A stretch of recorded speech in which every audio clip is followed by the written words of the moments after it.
det finns ju en del hederliga människor också som är rakryggade och vill ha en öppen debatt och så vidare.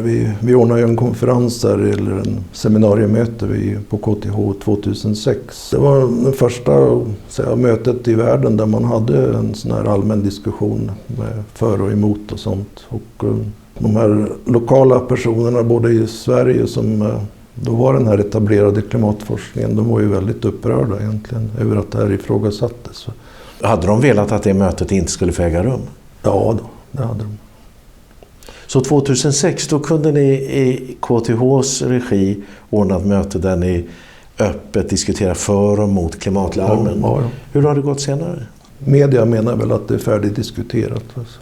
FN har gjort klimatet till sin kanske viktigaste fråga. På dagis och i skolorna drillas barnen i klimatfrågan. Vi bestämmer oss för att titta närmare på detta och få tala med några forskare som är insatta i ämnet. I denna första del får vi en intervju med Peter Stilbs som är professor emeritus inom fysikalisk kemi vid Kungliga Tekniska högskolan i Stockholm. I den andra delen får vi en intervju med teknologidoktor Lars Bern som har en gedigen erfarenhet inom klimatforskning sedan 40 år. De ger båda det chockerande beskedet att klimatlarmen är fullständigt överdrivna och drivs av politiska och ekonomiska skäl snarare än om omsorg om vår framtid. Peter Stilbs, välkommen. Tack så mycket. Det ska bli spännande att få höra dig berätta om hur du ser på klimathotet. Innan vi börjar så tänkte jag be dig ge en kort presentation av dig själv. Ja, jag är pensionerad professor i fysikalisk kemi vid KTH och jag har intresserat mig för den här frågan sedan ungefär år 2003. Fysikalisk kemi, vad är det för någonting? Det är en kombination av fysik och kemi och om man tittar i Sverige och i världen så finns det ett väldigt brett spektrum av saker man håller på med. Allt från fasta tillståndets fysik till medicin och biologi och sånt. Så att det är en fysikalisk och kemisk grund för kemiska eller saker som händer i naturen och sånt kan man säga. Det låter för mig som att fysikalisk kemi det är en bra förutsättning för att diskutera klimatet. För det måste ju handla väldigt mycket om det. Ja, de saker man diskuterar är ju egentligen mer fysik och kemi än det är meteorologi till exempel. Vilket folk kanske har lite svårt att tänka sig. Det är mycket såna här tv-meteorologer som ställer upp som experter och så vidare. De kanske inte har riktigt den rätta bakgrunden att yttra sig om dessa saker. Men de uppfattas ändå som experter. Hur kommer det sig att du blev så att säga, eller jag tror du sa det själv, klimatskeptiker? Det var nog någon gång bortåt år 2003. Då var det en stor kampanj från Naturvårdsverket och massa skriverier i tidningarna om att snön skulle försvinna och liknande. Och jag tror Carl Bildt sa liksom såna här saker som att om vi eldar trä så bidrar vi överhuvudtaget inte till växthuseffekten. Jag började fundera över det där. Jag tyckte inte det riktigt gick ihop så att jag började intressera mig för det där och skrev till att börja med en insändare där jag påpekade något som jag tyckte var konstigt. Jag skickade in den till Svenska Dagbladet. Det blev väl lite liv då. Och, du fick den införd? Jag fick den införd. På den tiden kunde man skicka vanliga insändare till Svenska Dagbladet. Det går liksom inte idag. Men sen dess har jag liksom fortsatt att intressera mig för det här. Och sen 10 år tillbaka så deltar jag i en blogg som heter Klimatupplysningen där jag skriver för närvarande kanske 3 gånger per månad någon artikel. Så det finns en blogg som heter Klimatupplysningen. Vilka är det som skriver på den? Nu är väl 5-6 stycken. Det har varierat lite under åren. En professor till förutom jag själv. Han är matematiker. Och sen är det lite annan bakgrund. Det är ganska blandad bakgrund faktiskt. Men gemensamt då är det att ni är skeptiska till klimatlarmen?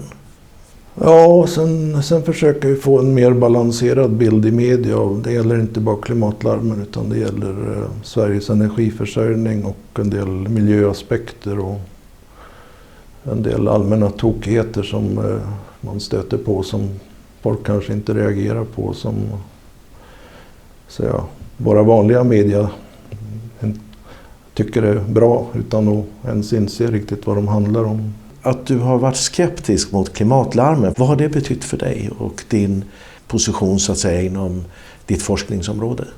Ja, det har inte betytt så mycket. Det är väldigt många kollegor som håller helt med mig och tycker allt det där är ju väldigt sjukt alltihopa. Och håller precis med, men de vågar väl inte gärna yttra sig. Inte ens så länge de inte är pensionerade i alla fall. För man får ju lite mothåll och sånt och kan bli motarbetad på ett och annat sätt. Ja, vad skulle det kunna vara till exempel? Ja, undvika att få ett visst anslag som man kanske hade fått annars och så vidare. Så att... Är det så att för att få vissa anslag bör man larma om klimatet? Ja, det har ju blivit väldigt mycket pengar inom den här klimatsvängen om man säger det så. Dels för de som verkligen håller på med klimatforskning men sen alla andra också som håller på med något område som tangerar det här. Och om de liksom kan titta på ekorrars utbredning i England och hur den har förändrats och sen vinklar det till någon slags klimatförändring. Då kan de ju plötsligt få pengar till någon forskning som de inte skulle ha fått pengar till annars. Det påverkar alltså inte bara klimatforskning utan även många andra forskningsområden, så vill man kanske helst då påvisa en koppling till klimatförändringarna för att få anslag. Ja, visst. Jag la ut en artikel på den här klimatupplysningen bara häromdagen och det var referat till en artikel i en av de finaste vetenskapliga tidskrifterna, Nature, deras Communications. Och det handlar om havsfåglar i Arktis, hur de pruttade och så blev det en massa ammoniak som i sin tur förenade sig med dimetylsulfid från havsvattnet. Så blir det kondensationskärnor och så blir det mer moln i Arktis. Och det är lite långsökt kanske för någon som egentligen håller på med fågelforskning och sånt att göra. Men genom att göra den vinklingen så kunde de säkert få mycket mer pengar. Hade de fått göra den forskningen om de inte hade knutit an till klimatet? Nej, det tror jag inte. Nej. Du upplever att dina kollegor, många av dem stöder det, men de gör det lite grann, inte i hemlighet kanske, men de gör det inte så öppet. Nej, det gör de inte. Det finns ju en del hederliga människor också som är rakryggade och vill ha en öppen debatt och så vidare. Vi ordnar ju en konferens där, eller en seminariemöte på KTH 2006. Och det var ju helt med stöd av dåvarande rektor Anders Flodström som tyckte att det här borde diskuteras. Och det har han ju all heder av. Det var det första mötet i världen där man hade en sån här allmän diskussion med för och emot och sånt. Och de här lokala personerna både i Sverige som då var den här etablerade klimatforskningen, de var ju väldigt upprörda egentligen över att det här ifrågasattes. Hade de velat att det mötet inte skulle få äga rum? Ja, det hade de. Så 2006 då kunde ni i KTHs regi ordna ett möte där ni öppet diskuterar för och mot klimatlarmen. Ja. Hur har det gått senare? Ja, det var en hel del diskussioner öppet insändare och jag var på tv och på Aktuellt till och med och TV4. Och det sista var alldeles strax innan det här Köpenhamnsmötet 2009. Då satt jag i TV4-soffan med Kaspersen och Kraft tror jag den heter. Och diskuterade där, men sedan dess har locket i stort sett lagts på. Jag tror att det var när Maggie Towerschiöld var i Agenda tror jag. Vem är det? Maggie Towerschiöld startade den här bloggen Klimatupplysningen. Och hon var i Agenda tillsammans med Svante Axelsson och diskuterade det hela och hon krossade honom fullständigt och sen dess tror jag inte någon skeptiker har fått visa sig i tv. Så där, man kan säga att taket har sänkts för den här diskussionen. Locket är på alltså. Och det här, då går vi tillbaka till 2009, det är alltså snart 10 år av tystnad i Sverige kring den frågan. Ja, det kan man säga. Media menar väl att det är färdigdiskuterat. Alltså. Däremot i landsbygdstidningarna tidningar och liknande så finns det väldigt mycket insändare och debatt. Det gör det. Men inte i våra huvudmedia, inte tv-kanalerna och inte DN, Svenska Dagbladet, Aftonbladet, Expressen heller. Jag måste fråga dig ändå, du har ju, vad ska man säga, stuckit ut hakan lite grann här. Hur kommer det sig att du har valt att göra det? Nej, jag tycker egentligen för min del är det bara en omsorg om vetenskapen. Jag tycker att det här ska diskuteras och jag har hittat så mycket sjuka saker i hela resonemangen så att jag tycker att det är ett rent ideellt arbete jag gör. Tar vetenskapen skada? Ja, det gör den alltså. Jag tror folk tappar förtroende för vetenskapen. Det är väl kanske det som blir ännu värre av att media håller tyst. Så till slut brister ju bubblan. Det finns ju väldigt mycket bra klimatforskning också men det är väldigt mycket som är rent sjukt. Alltså. Vi kommer tillbaka till just den här frågan lite senare. Men innan vi går vidare, vad är din bild? Är klimatet verkligen hotat? Ja, jag är förvånad över att klimatet är så stabilt som det är. Alltså, vi är ju väldigt sårbara här på jorden. Och det har ju bara varierat några grader upp och ner. Trots istider och kontinenter som har drivit isär och allt möjligt. Kosmisk strålning och alla möjliga kosmiska fenomen. Magnetfält som ändrar sig på jorden och allting.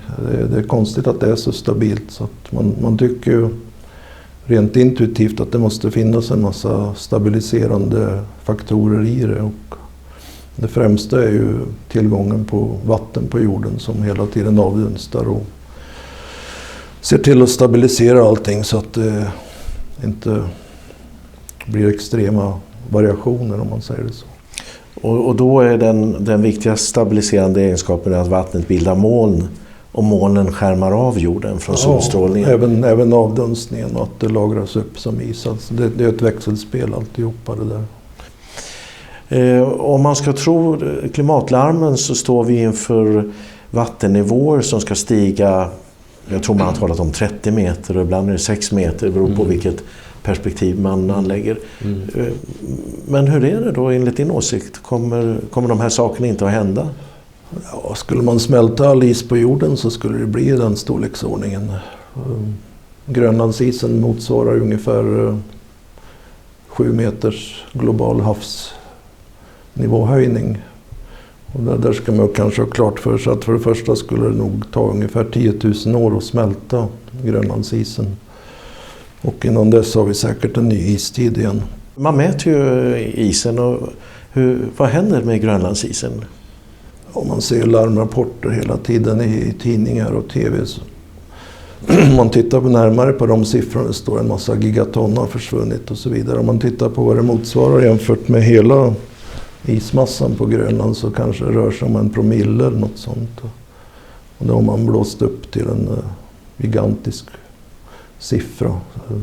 Så enligt de data du har tillgång till så är det ingen nämnvärd förändring av Grönlandsisen? Alla har ju tillgång till dessa data om de bara vill. Det är bara att gå in på Danmarks motsvarighet till SMHI så har de statistik för Grönlandsisen. Du kan titta på varenda siffra och titta på hur annorlunda det är jämfört med vad våra media vill säga. Så fort det smälter lite havsis ute i Arktis så är det ju larmrapporter och när den kommer tillbaka igen så står det inte ett ord om det. SMHI har ju gått ut med data. Du har en graf här som visar SMHIs data. Ja, just det. Det är havsnivån utanför Kalmar. Men den här bilden, tror du på den? Nej, inte ett smack. Men de har alltså prognostiserat att vi i slutet av århundradet ska ha fått 1 meters höjning. Ja, då har de väl lagt in någonting om att Grönlandsisen ska smälta och så vidare. Men det gör den ju inte. Havsnivåhöjningen globalt i världen lär ligga på 2-3 millimeter per år. Det blir 2-3 decimeter på ett sekel. Då. I Sverige är vi i den situationen att landet höjs ju mer än vattennivån. Så här är ju snarast en torrläggning vi ser. Förutom i södra Skåne. Och så. Men lika fullt så verkar folk glömma bort det där. Så de tror ju fortfarande om att Skåne och Falsterbo och sånt ska dränkas av vatten och sånt. Men det är ju så långt från verkligheten som man kan komma. Va? Jag har för mig att även i Stockholm så har man förberett sig för att Mälaren ska hamna under havsnivån. Det är ju enorma kostnader att göra sånt här. Alltså jag menar speciellt södra Sverige om de ska gardera sig mot havsnivåhöjningar som dessutom inte kommer att ske. Det är ju mångmiljardkostnader liksom i stadsplanering och käppar i hjulet för både det ena och det andra. Vattennivåhöjningen är ju en av de kanske främsta hoten som man har förespeglat. Ja. Men det finns ju andra hot också. Man talar om öknarnas utbredning. Hur ser du på det? Ja, där är det ju faktiskt tvärtom. I och med att det har blivit mer koldioxid i atmosfären. Halten har ju gått upp 30% sedan 1800-talet. Det gör ju liksom att växterna växer bättre. Och bevisligen så krymper öknarna, de blir inte större, de krymper. Och det beror ju dels på att man har fått mer koldioxid i atmosfären, men också så blir det lättare för växterna att leva för att de behöver mindre vatten. I och med att de har mer koldioxid då behöver de inte använda sig av så mycket vatten. Vattnet används ju mest egentligen för att transportera koldioxid inne i växten. Så att får de tillgång till mera koldioxid då klarar de att växa i en torrare miljö? Ja, och dessutom växer de ju bättre. Det är något som trädgårdsmästare och sånt använder sig av i växthus även i Sverige. De höjer upp koldioxidhalten till ungefär till det tredubbla av vad vi har i atmosfären och så får de bättre skördar och bättre blomning och sånt. Så koldioxiden i sig är inget hot och vattenhöjningen låter det på dig som att det inte är någonting som du ser som ett större hot. Men då talar man ju om att temperaturen ändras så att det är oväder. Vi ska se på ett litet utdrag ur rapport som gick för några dagar sedan. Orsakar översvämningar och skador för miljontals kronor. Ja, det är något som vi råkar ut för allt oftare. Oväder, mycket snö och kyla som de senaste veckorna dragit in över Medelhavsländerna. Något som i sin tur förstört stora frukt- och grönsaksodlingar. Men först och främst, Per, det har snöat i Sahara. Hur skulle du kommentera det här? Är inte det här ett allvarligt hot? Jag såg programmet. Det första med Köpenhamn är ju klantig stadsplanering helt enkelt. De har ju inte tillräcklig avrinning för de har byggt viadukter och grejer. Och där, om det regnar ordentligt så blir det givetvis fullt, särskilt på vintern om det är fullt med sand i avloppen och sånt. Så de håller ju på att rätta till det där för 10 miljarder kronor vad jag såg i ett annat program. Så de kommer att gräva bättre avrinningskanaler i Köpenhamn.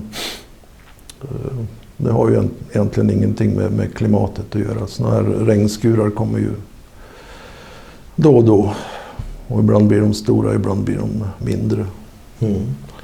Och kylan är i Grekland och våra tomater som hotas. Ja, det är inget ovanligt heller. Det händer väl någon gång var 30-40 år. Snöfallet i Sahara, det hade man också i 1979. Men det här menar du, det är sånt som händer lite då och då? Ja, det gör det. Och det har varit på det sättet genom historien? Så vitt man vet. Det är ju mycket data som tyder på att sen ungefär slutet av vad man kallar för lilla istiden som var mellan 1300 och 1700 så har det ju sedan dess blivit varmare och man ser en långsiktig trend att det är helt enkelt en viss uppvärmning sedan dess. Hur stor är den? Ja, man tror att förra seklet att den steg ungefär 0,7 grader. Har man data även från 1800-talet? De börjar väl kanske någon gång in på 1700-talet. Det finns från Uppsala. Vi hade ju Celsius som verkade där och så har vi data från England. Jag tror du har en graf från Uppsala. Ja, just det är riktigt. Där ser det ju inte ut att ha hänt någonting speciellt överhuvudtaget. Men om nu inte temperaturen och inte heller vattennivån har någon riktigt stor förändring. Men hur är det med tyfoner och orkaner? Där säger man också att det finns en väldig förändring, att det är mycket mera katastrofer? Om det är någonting som har hänt så har det blivit mindre stormar helt enkelt. Här har vi en bild som visar antalet orkaner. Den går tillbaka till 70-talet någon gång.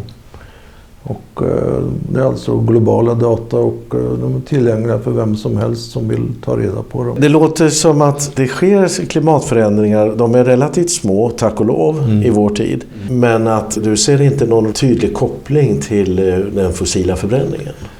Nej, alltså rent vetenskapligt har man ännu inte, vad man nu än påstår, så har man ännu inte ur vetenskaplig synpunkt kunnat kartlägga hur stor koldioxidens inverkan är på till exempel den globala uppvärmningen. Sen ännu mindre har man kunnat då givetvis kunnat kartlägga följdverkningar som regn och blåst och sånt.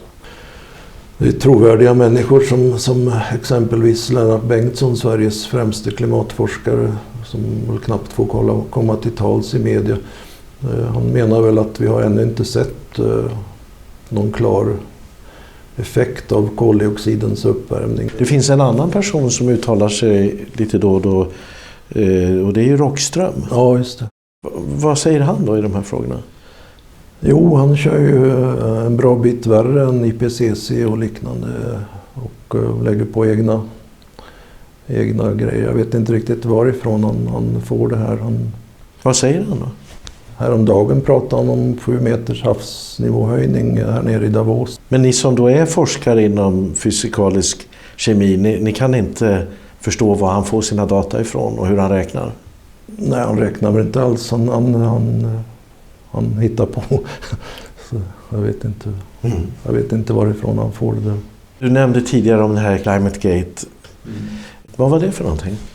Ja, och Climate Gate det kom ju strax före Köpenhamnsmötet 2009 när FNs när UNFCCC skulle ha det här COP15 som det hette, och det hade blåsts upp jättelikt med alla möjliga politiker närvarande. Och så plötsligt så släppte man då på en rysk server på okända vägar släppte man en massa e-mailkorrespondens från inblandade personer i bland annat som hade att göra med temperaturstatistik och annat. Och det var ju helt skrämmande läsning som kallas helt enkelt för Climate Gate. Skrämmande på vilket sätt? Ja, de dokumenterat så ljög de och mörkade och fuskade med sina data och så vidare. Och de i det här fallet, var det IPCC? Nej, det var kända klimatforskare som var väldigt centrala för hela det här, för klimatlarmen helt enkelt. Så kända klimatforskare, deras e-mailkorrespondens blev publik, och då kunde man se att de fabricerade data och ändrade data? De ändrade data och mycklade i största allmänhet. Så att, fanns det svenska forskare med där? Det fanns väl några svenska namn med bland e-mailmottagare, det gjorde det nog. De som har fabricerat data i Climate Gate, har de kunnat sitta kvar i sina positioner? Ja, det var ju det som var så löjligt också. När det väl kom ut det där så tillsatte de ju lite motvilligt en del kommittéer som skulle granska det hela och se om det hade förevarit några oegentligheter. Det var ett par, 3, 4, 5 stycken sådana där, några i Amerika och några i England. Det löjliga var att de granskade aldrig de här e-mailen eller vetenskapen, utan de granskade bara något som säger motsvarighet till offentlighetsprincipen, att det var någon forskare som hade vägrat lämna ut sina rådata för att med motiveringen att andra ville bara hitta fel i dem. Och så vidare, ungefär en väldigt konstig motivering, eftersom inom vetenskapen ska man ju alltid lämna ut sina rådata om någon vill ha dem. De ska ju vara offentliga så att någon kan verifiera beräkningar eller mätningar eller något sånt. Det är uppenbart att det är mycket information här som inte är att lita på.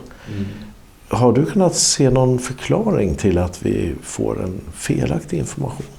Vi har ju dels våra media som de tycker ju om katastrofhistorier och sånt där. Sen har det ju satsats så otroligt mycket pengar i det här. Va? Så att man har byggt upp en hel industri runt det här. Ta de här som sitter i FN, i de här olika organen. Det är ju tiotusentals människor. Va? Som bara jobbar med de här frågorna? Ja, det kan man säga. Och de vill ju givetvis fortfarande blåsa upp det där, så är det ju större chans att de får pengar om de gick och sa att nej, det var nog inte så farligt det där. Då kunde de bli sparkade nästa vecka. Va? Så det vill de ju förstås inte. Vi har ju hela Sverige fullt med såna här kommunala klimatstrateger och klimathandläggare. Och de finns även i större företag. Sitter det i kommunerna? Ja, i kommunerna sitter det massor av sådana där. Varenda kommun har säkert en klimatansvarig och sånt där. Och då, deras intresse är ju självklart att de vill behålla jobbet. Klimatansvarig, det låter som en ganska hög titel. Det egentligen i botten är det fullkomligt absurt. Alltså. Men det är ingen som skrattar åt det. Folk tar det på allvar. Va?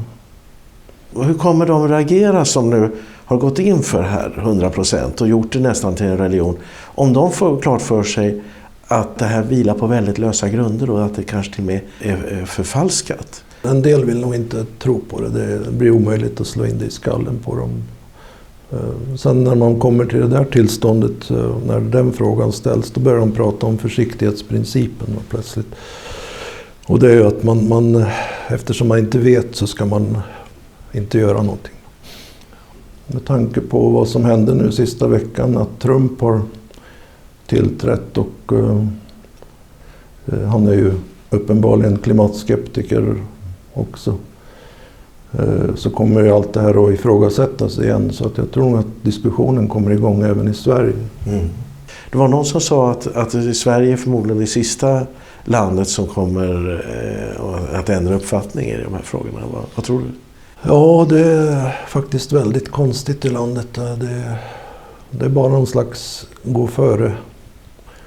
före attityd. Alltså. Man ska göra Sverige fossilfritt fram till 2030, eller åtminstone fordonsflottan ska vara fossilfri. Då har man liksom glömt bort att EU har för länge sedan skrotat kravet på att man ska minska fossiloberoendet för fordonsflottan. Utan Sverige kör bara på som om inget har hänt. Man verkar inte ens ha noterat detta. Jag tycker det är viktigare att bygga ett robust samhälle som klarar olika saker. Till exempel om det skulle bli något vulkanutbrott på Europa och sånt. Vi har inte livsmedelsförsörjning här till exempel, ifall det blir ordentlig missväxt. Om det blir avspärrningar eller annat konstigt. Sverige klarar sig väl kanske några dagar vad det gäller sin livsmedelsförsörjning som är mestadels importerad. Ska man se det som att vi är väldigt oroliga för det som händer om 100 år, kanske 1000 år, men vi är inte oroliga för det som kan hända imorgon? Nej, folk sover helt enkelt. Alltså. De vill inte inse detta. Hur rimligt är det nu med svenska koldioxidskatter och regeringens krav på fossilfri fordonsflotta till 2030, det vill säga inom 13 år? Och häromdagen skrev Lövin på det svenska klimatavtalet. Det ger ofantliga kostnader för Sverige, men också en inriktning för svensk industri som kan bli förödande om inte resten av världen delar vår fanatiska inställning till koldioxid. Fanatismen skapas och underhålls av olika globala organisationer, och med jämna mellanrum rapporterar exempelvis Världsnaturfonden att Sveriges ekologiska fotavtryck motsvarar förbrukningen av ett flertal jordklot. Senast var siffran uppe i 4,2 jordklot. Det är en skrämseltaktik som ger många dåliga samveten och många klick på Facebook. Dessutom säkert en hel del donationer. Till och med Svenska kyrkan ser klimatet som en ödesfråga och samlar in pengar för klimatprojekt. En sökning på internet visar att Svenska kyrkan talar oftare om koldioxid än om tro på Gud. SVT:s vetenskapsredaktion har larmat om klimatet vid olika tillfällen och bland annat varnat för att riksdagshuset kan hamna under vatten och att hela Stockholm behöver vallas in för att klara havsnivåhöjningen. Uppvaknandet lär bli särskilt svårt för alla som redan från barnåren drillats i klimatoro och som har dåligt samvete för miljön utan att förstå att syftet med klimatlarmen i själva verket har varit ekonomiska och att det finns en politisk agenda som bör ifrågasättas. Slut på en härlig dag. Jag somnar nog